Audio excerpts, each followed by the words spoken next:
নমস্কার, কেমন আছেন সবাই? আপনাদের সকলকে স্বাগত জানাই চ্যানেল রূপা মুখার্জিতে। জয় কৃষ্ণকালী মায়ের, জয় কৃষ্ণকালী মায়ের আশীর্বাদ আমাদের সকলের উপর সমানভাবে বর্ষিত হোক। বহু মানুষ আছেন যারা কৃষ্ণকালী মায়ের সাথে নতুন নতুন করে যুক্ত হচ্ছেন। তারা সকলেই আগ্রহান্বিত যে কি করে মঙ্গলা দেবী মাকে পেলেন তা জানতে। আর এই কথা যারা আমরা শুরু থেকে জড়িয়ে আছি কৃষ্ণকালী মায়ের সাথে, মঙ্গলা দেবীর সাথে, আমরা কিন্তু জানি। তবে এই ভিডিও আরও একবার মায়ের উৎপত্তি কথা শোনার, মা কিভাবে মঙ্গলা দেবীর কাছে এলেন, কিভাবে মায়ের সাথে আমাদের পরিচয় হলো, সেই সব কথা আর একবার শুনে নেওয়ার।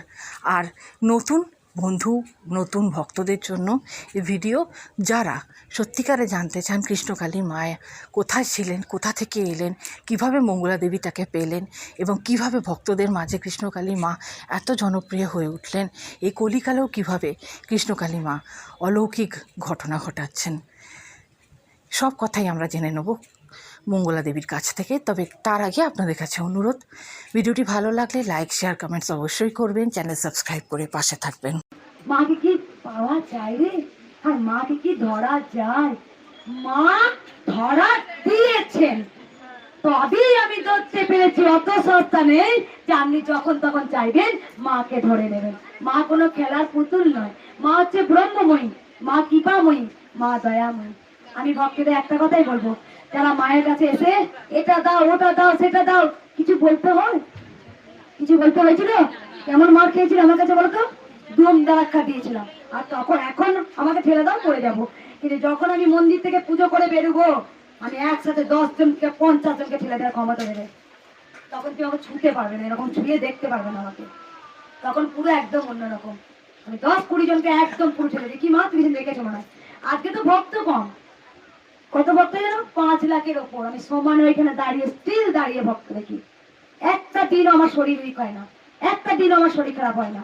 হয়তো একটু শারীরিক সমস্যা হয়, আবার মায়ের কাছে ঘুমাই, সব কিছু মা নিয়ে নেয়। সকালবেলা আবার যেমন পুরী থেকে ফুল ফোটে, ঠিক তেমনটা করি আমি আসি। তাই সবাই বলে শরীর থাকলে তো রোগ হবেই, কেন তো চিন্তা করবো?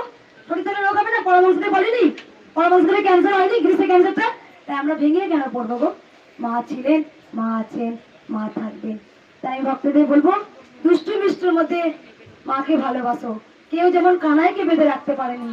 কানাই যেন ছোটবেলায় কেমন ছিল, গোবিন্দ কত দুরন্ত ছিল, পেরেছিল তার মা যশোদা বেঁধে রাখতে পারেনি।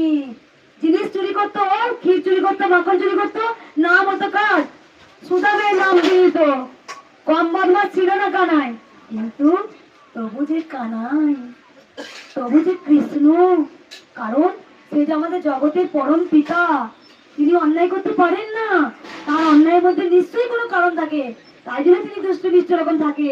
সবার চোখে নয়নের মণি হয়েছিলেন, গোটা বৃন্দাবনকে তিনি একদম জমিয়ে রেখেছিলেন। তার বাঁশির আওয়াজে ময়ূর, পশু পাখি, সবাই, গরু, সবাই কেমন হেসে বেড়াতো, গাছেরা, ফুলেরা। তাই গোবিন্দ আজও আছে গো। পরমাংশদের প্রমাণ দেয়নি মা ছিলেন? হ্যাঁ, বামাদাদা প্রমাণ দেয়নি? কমলাকান্ত প্রমাণ দেয়নি? রামপ্রসাদ প্রমাণ দেয়নি? ওরে মা আছে, মা আছে।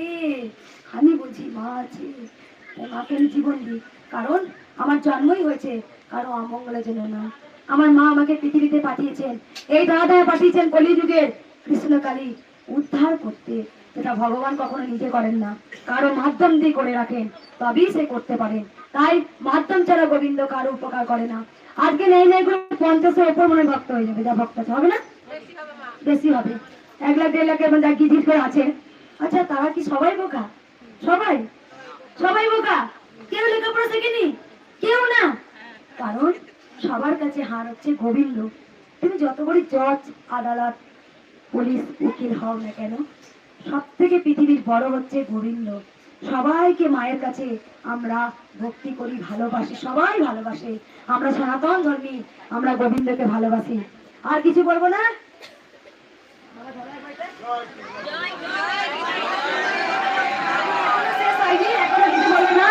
আর একটু বলবো, 2 মিনিট। আর কোনো বক্তব্য হয়েছে? হয়েছে? হয়েছে? আমি আর শুনবো না। আমি জানি এখানে 1.5 লাখ 2 লাখ ভক্ত এলে 1,90,000 ভক্ত উপকার পেয়ে আসেন। একবার আসে মার খায়, আমার অত্যাচার সহ্য করে, সবকিছু খেয়েও তারা কিন্তু একবার গুতি গুতি করে সামান্য একটু জাস্ট ত্রিশূলটা কপালে দিই আর তারা বেরিয়ে যায়। তার মানে তোমরা জেনে গেছো যে কৃষ্ণকালী মায়ের কাছে খালি হাতে এলে ভরা হাতে যাবো। কেউ আগে পায়, কাউকে মা পরীক্ষা নেই, তাকে আমাকে কতদিন পর দেবো মা দেখে। কেউ সঙ্গে সঙ্গে পান, আবার কেউ পরে পান। গোবিন্দ তো পরীক্ষা নেই, সঙ্গে সঙ্গে দেবে। দেখবে না তোমার ধৈর্য কত, দেখবে না তোমাকে যে দেখি তুমি আমাকে ভালোবাসো কিনা, তোমাকে পরীক্ষা নেবে না।